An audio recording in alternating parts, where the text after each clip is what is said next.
Livre des Proverbes, chapitre 27. Ne te vante pas du lendemain, car tu ne sais pas ce qu'un jour peut t'enfanter. Qu'un autre te loue, et non ta bouche, un étranger, et non tes lèvres. La pierre est pesante, et le sable est lourd, mais l'humeur de l'insensé pèse plus que l'un et l'autre. La fureur est cruelle, et la colère impétueuse, mais qui résistera devant la jalousie? Mieux vaut une réprimande ouverte qu'une amitié cachée. Les blessures d'un ami prouvent sa fidélité, mais les baisers d'un ennemi sont trompeurs.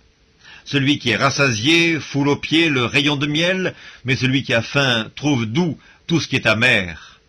Comme l'oiseau qui erre loin de son nid, ainsi est l'homme qui erre loin de son lieu. L'huile et les parfums réjouissent le cœur, et les conseils affectueux d'un ami sont doux. N'abandonne pas ton ami et l'ami de ton père, et n'entre pas dans la maison de ton frère au jour de ta détresse. Mieux vaut un voisin proche qu'un frère éloigné.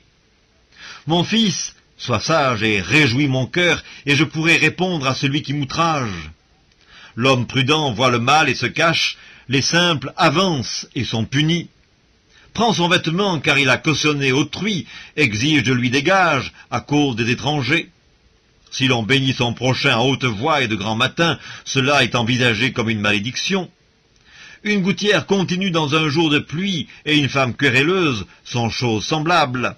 Celui qui la retient, retient le vent, et sa main saisit de l'huile. Comme le fer aiguise le fer, ainsi un homme excite la colère d'un homme.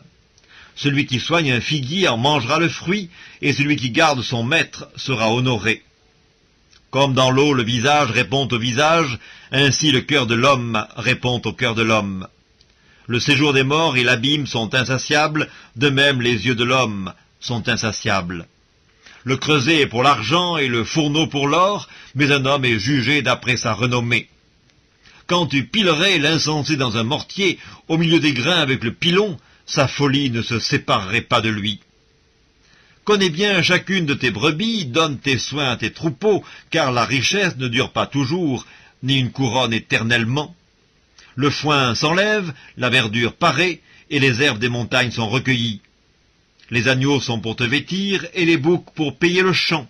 Le lait des chèvres suffit à ta nourriture, à celle de ta maison, et à l'entretien de tes servantes.